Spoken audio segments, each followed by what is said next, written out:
I'm Solomon Oye Pelumi Oyeni. I'm standing before the people of God this morning to appreciate His faithfulness in my life and that of my family. Early this year, precisely in February, we left our home country, Nigeria, in pursuit of career progression primarily. And we had expectations, we had assumptions, and I had to resign my job, and I couldn't even tell my parents because, to the glory of God, it was a major one for us. Until I got here, and my parents were something else. But I kept believing God, and I held my wife's hands in prayers, and we put everything before God. And I keyed into the testimony of some of my friends and some senior colleagues who left because, to the glory of God, I was working with a Dutch NGO in Nigeria. And some of them had testimonies that when they got to Canada, to US, with some of the experiences we've had on previous projects, they were able to get a testimony job within 6 months, 5 months. I've been on this, believing God. And when we were coming in on our last day in Faith Tabernacle, God's servant made some prophetic declarations that we keyed into. At the park, I reminded my wife, and she concurred that she also heard. We held our hands, and with our children, we came in. Two things happened.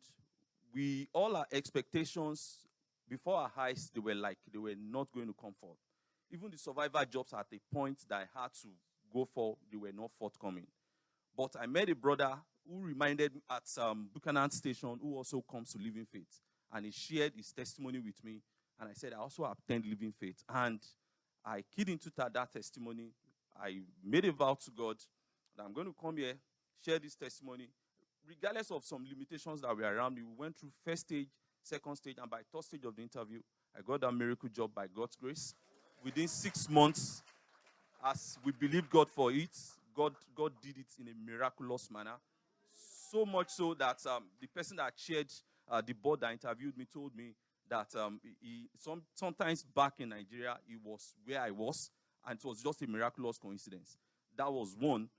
Secondly, we didn't know that my wife was pregnant until we started making preparations. We got into this country and realized she had a condition, and she was seeing a consultant for it. I want to thank God because that was another point that we had to make prophetic alignments to.